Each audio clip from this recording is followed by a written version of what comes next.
Welcome to another Walter Football video. I'm Charlie Campbell, Senior Draft Analyst. Before we get rolling here, I suggest you click into the settings, speed it up to 1.25 or 1.5. Now, I want to thank you guys so much, first and foremost, for all the well wishes I received when I posted about the news about getting the virus and that I couldn't film videos because I had no voice and I was coughing a lot.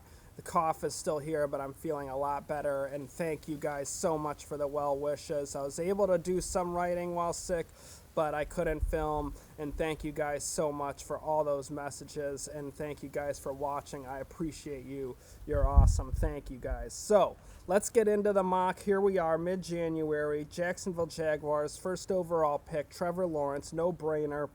I think that's one of the big appeals to why Urban Meyer went to the Jaguars for that job. You get a generational quarterback to really be that franchise guy in Jacksonville and also make Urban Meyer's transition to the NFL easier when you have a potentially elite quarterback. So Lawrence to the Jags is a no-brainer. And then the draft really starts at second overall. I have the Jets taking Zach Wilson. Now, this pick is very fluid. It's the new coach of the Jets is gonna have a big say on what they do here. I would expect throughout the lead up to the draft, you're gonna hear the Jets say things like, "Oh, we're fine with Sam Darnold. We like Sam Darnold." Just similar to what the Cardinals did with Josh Rosen a few years ago. Because if they say we're going to replace them, we're going to move on, start fresh, that kills the trade value as well. So I think that you're going to hear a lot of mixed messages from the Jets, but I wouldn't be surprised if a new head coach and a new regime there wants to start over with their own quarterback and doesn't want to have to try and fix Sam Darnold and undo some of the things that maybe happened under Adam Gase. So I really think that over time, we're going to hear more about it, but we're going to get mixed messages. And I have the Jets taking Zach Wilson, quarterback from BYU. I think he'll interview well because he's confident, has really good recall in those short interviews. He's intelligent. In those short interviews, those qualities will really come across. Coaches will like him. And I think that he'll continue to rise in the lead up to the draft.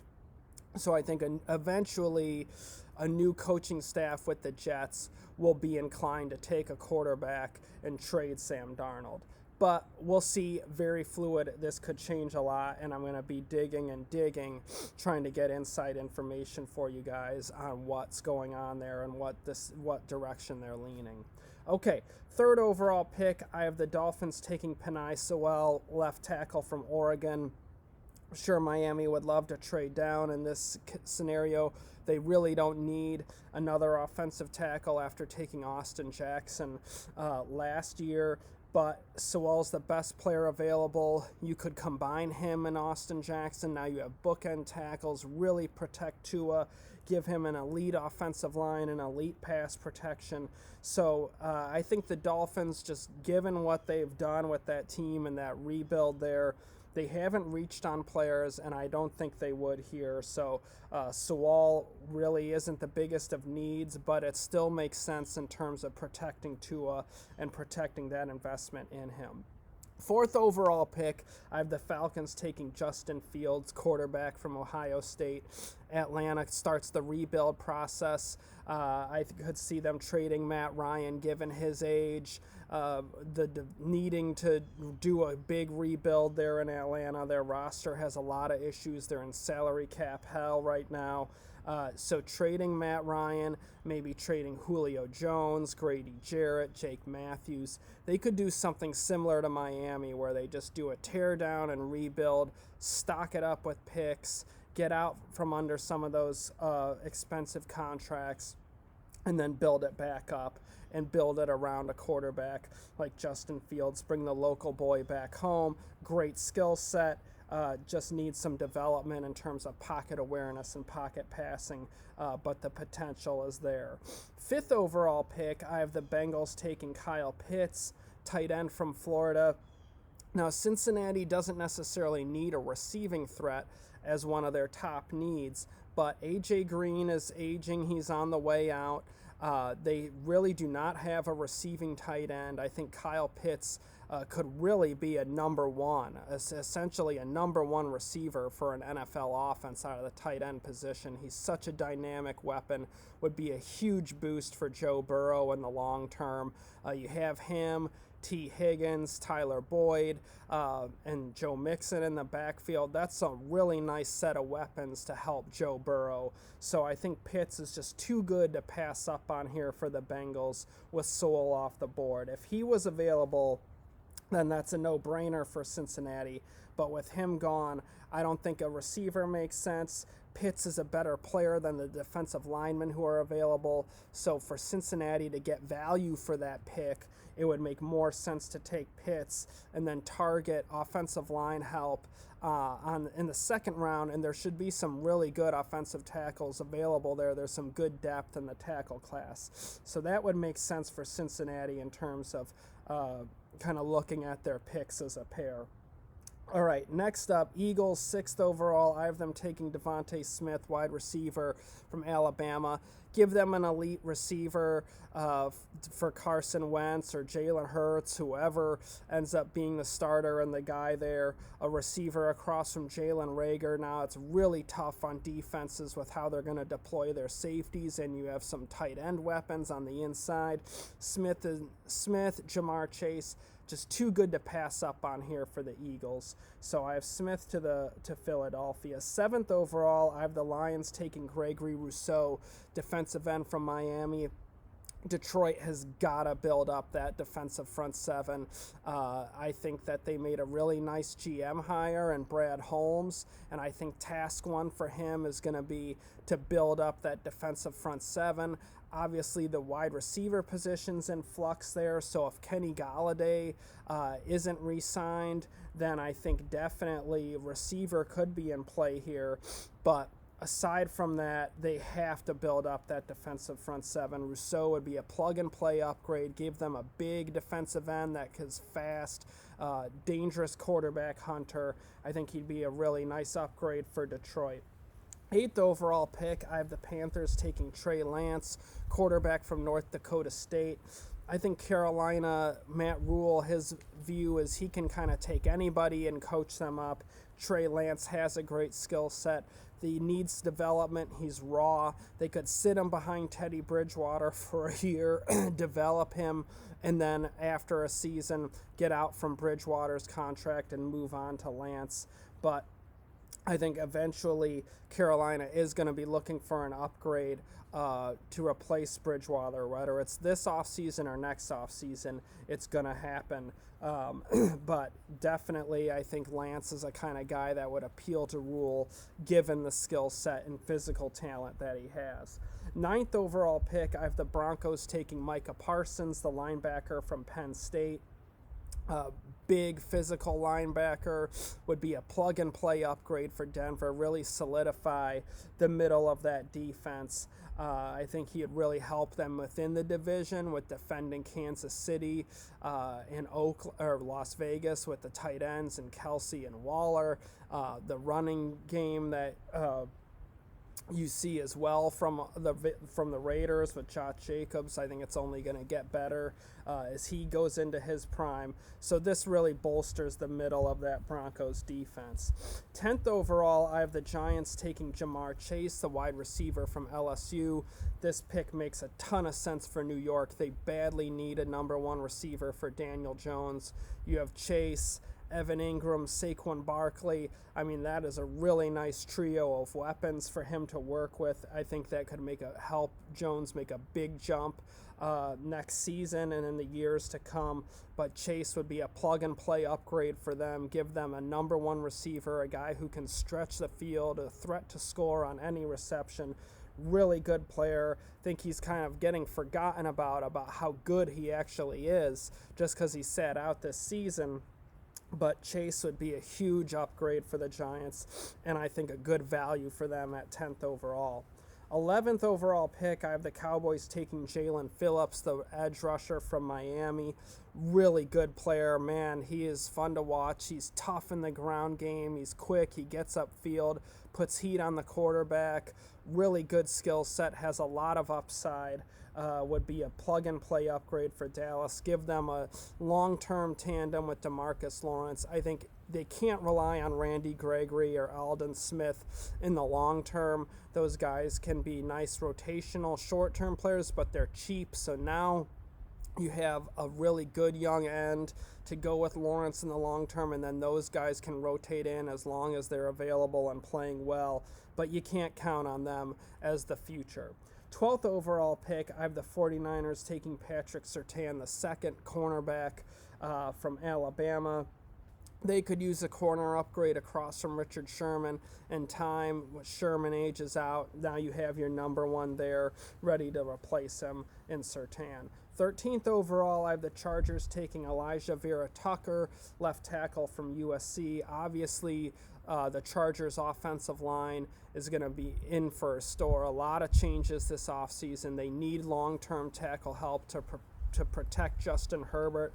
They have a lot of veterans entering free agency, and Vera Tucker is versatile. So if they add some tackles or guys that they feel are more equipped to handle that edge and the blind side right away, Vera Tucker can start out on the inside at guard. He played guard at USC, was really good there. Moved to left tackle, was really good there. So he's versatile, really nice player. I think that would make a lot of sense for the Chargers in terms of putting together a short-term offensive line and then a long-term one with a pick like him and some free agent signings.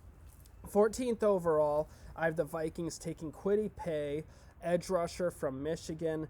Definitely Minnesota could use some youth on the defensive line. He'd give them a nice player to combine with Donnell Hunter in terms of some edge rush there. DJ Wonnum, I think, had a nice rookie year for a mid-round guy, but he's more of a designated pass rusher, rotational player, and now you have three guys to hunt the quarterback and keep each other fresh, and you have some good depth there for Minnesota. 15th overall, I have the Patriots taking Jalen Waddle, wide receiver from Alabama. Obviously, the Patriots need receiver help. There isn't a quarterback worth taking here available to them at 15. So you take Waddle, really improve the weapons there. I could see New England looking in the veteran market, maybe trading for Matt Ryan, or we'll see which other veterans are available. But assuming they get a veteran, you give them a weapon like Waddle, and now the offense is much more equipped to be more potent next year, and Waddle could be a Tyreek Hill type receiver in the NFL, so nice value there for New England. 16th overall, I have the Cardinals taking Caleb Farley, cornerback from Virginia Tech. Really fits with Arizona's picks under Steve Keim, their general manager. He likes the size, speed guys with big athletic skill sets, and Farley definitely fits that. He's big, he's fast, he moves really well. He's a bit of a question mark. So you had a bad season of tape in 2018, had some serious injuries, played really well in 2019, sat out 2020.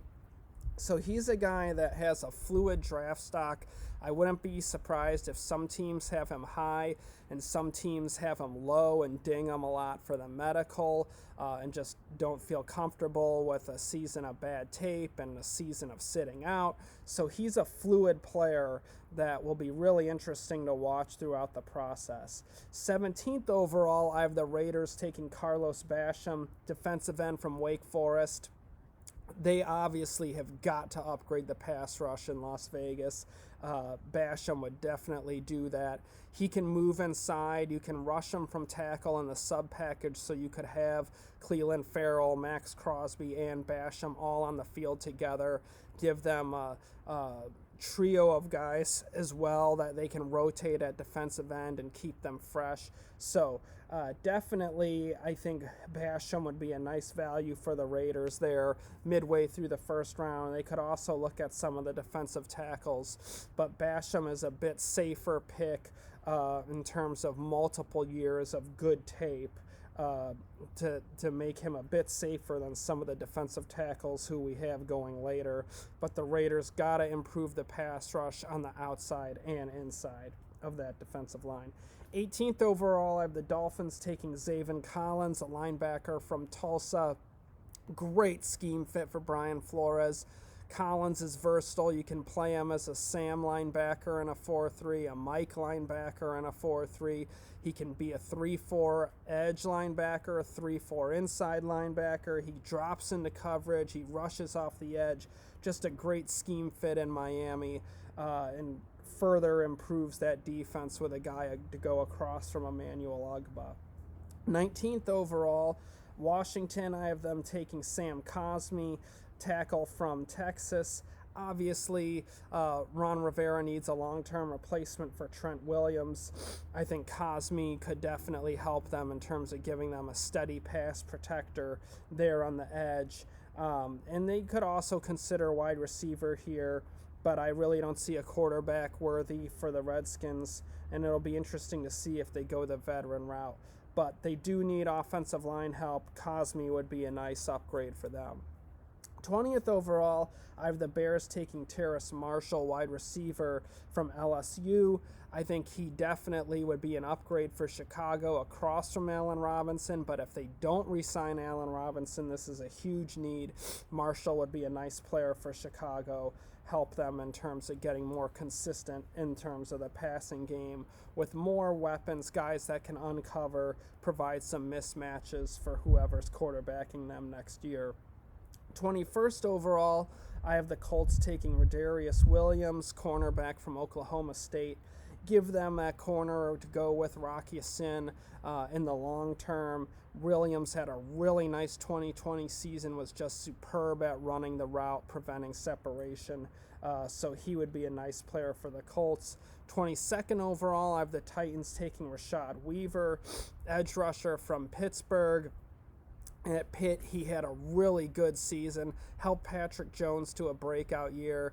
Weaver was really good in 2018. He missed 2019 with an injury, but he came back really strong this year. And I think that the Titans badly need some long-term edge rushers. They need some answers there. Clowney is entering free agency. Vic Beasley didn't work out. Weaver would give them an edge rusher to build around in the long term. 23rd overall, I have the Jets taking Travis Etienne, the running back from Clemson. New York could really use an upgrade in the backfield, something more consistent in terms of running the ball. And Etienne would really help who's ever their quarterback in terms of giving them a valuable check down option, a guy that can take a check down and turn it into a big play and convert, a guy who can take a check down on 3rd and 10 and make a player miss, and with his speed he explodes downfield. He's just such a dynamic weapon in terms of what he can do to help a quarterback and providing some speed and explosiveness to the offense. So I think Etienne would be a really nice pick for the Jets in the back half of the first round. 24th overall, I have the Steelers taking Jeremiah Owusu-Koramoah, a linebacker from Notre Dame. Obviously, the Steelers have Devin Bush coming back from a serious injury. Bud Dupree's entering free agency. And Owusu-Koramoah would really kind of help fix a variety of issues. So he's really good pass coverage linebacker, but 2019 he was a really dangerous blitzer, so he could help make up for Dupree. He could help them in the middle of the defense with Bush coming off an injury. He can, drop in coverage and do assignments there, as well as a run and chase run defender. So I think he just really fits the Steelers and really helps them to kind of address the evolving and current issues on the roster. 25th overall, I have the Jaguars taking Davion Nixon, defensive tackle from Iowa. Give them an interior pass rusher, a guy that can get upfield and really get after the quarterback. Taven Bryan has been a bust for Jacksonville. They need an interior rusher to go with Josh Allen and Chason. Nixon would be a nice player for them. 26th overall, I have the Browns taking Christian Barmore, defensive tackle from Alabama, another dangerous interior pass rusher. His run defense really improved late in the season, but that was the big knock on him from scouts. but it really showed big progress against Notre Dame and Ohio State in the playoff games. Barmore really is dangerous getting upfield after the quarterback, and I think you put him next to Myles Garrett, and that's just a nightmare for offenses in terms of pass rush. You put them next to each other, really hard to double team both of them. And with the Browns contract situations coming up, they're going to have to re-sign Nick Chubb. Baker Mayfield have some decisions at wide receiver. Sheldon Richardson could be gone. Olivier Vernon could be gone. They're going to need to get some cheap talent to replace some of those guys on the defensive line so they can have the money to spend and keep those other players. So you bring in Barmore, that's a cheap interior rusher on a 5-year contract to go with Garrett, and that really saves the money that they are spending on Sheldon Richardson currently. 27th overall, I have the Bucs taking Dayo Odeyingbo, the edge rusher from Vanderbilt, big, physical, defensive end, quick, athletic for the size, would be a really nice player and versatile for Tampa Bay, could do a variety of things in Todd Bowles' scheme, help keep Jason Pierre-Paul and Shaq Barrett fresh for 4 quarters, rotate that trio. You could also move him inside in the sub package, so all 3 could be on the field together. But just given the Bucs roster with the age on the edge there and the contract status of Barrett, I think it makes sense to add some young talent at defensive end. 28th overall, I have the Ravens taking Andre Cisco, safety from Syracuse. Give them a ball hawk on the back end, a real replacement for Earl Thomas. A great scheme fit there in Baltimore. I think Cisco would really help improve that defense even more and just give them a guy that can create big plays and turnovers on the back end. 29th overall, I have the Saints taking Paris Ford, the safety from Pitt. He was just such a dynamic player to watch over the past couple seasons, always around the ball, can do a variety of things in pass coverage, is really well-rounded as a run defender, guy that can play strong safety, free safety, would be a really nice player there for the Saints, give them a long-term replacement for Malcolm Jenkins. 30th overall, I have the Bills taking Alex Leatherwood, left tackle from Alabama. I think the Bills could use more young talent on that offensive line, help to protect Josh Allen, make that run game more consistent next year. Leatherwood is versatile. He can play guard. He can play tackle. You could play him at right tackle or left tackle. So the Bills could grab him and upgrade 1 spot, maybe 2, by shuffling the line there. So there's going to be some good tackles available at this point of the draft. So for the long term, in terms of protecting Josh Allen, might make sense for the Bills to target that offensive line and draw on a strength of the draft. Similarly, with the next 2 picks, I have the Packers taking Liam Eichenberg, left tackle from Notre Dame. He could start out at right tackle for Green Bay, and then maybe 3-4 years down the line, they could move him to left tackle potentially, but he helps protect Aaron Rodgers in the short term, give Jordan Love protection in the long term. Good to just add some youth to that offensive line in Green Bay. 32nd overall, I have the Chiefs taking Christian Darrisaw, left tackle from Virginia Tech.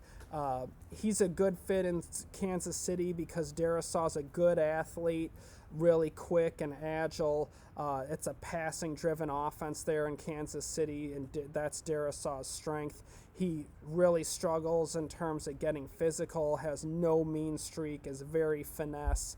But in a passing offense like the Chiefs, you can get away with that. I wouldn't want him in an offense that wants to run the ball and get physical because he has no mean streak, does not play with urgency, doesn't fight through the whistle or anything, just kind of coast after getting that initial block in.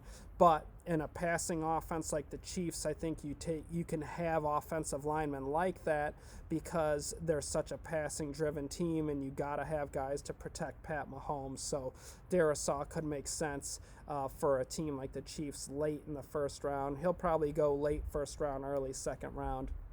But that's this week's mock. Now, if you guys click in the links below, I have the link there. You can check out round 2 picks there for teams that aren't in the first round, like the Rams, Texans, Seahawks. Got other links below in terms of our prospect rankings, Walt's mock.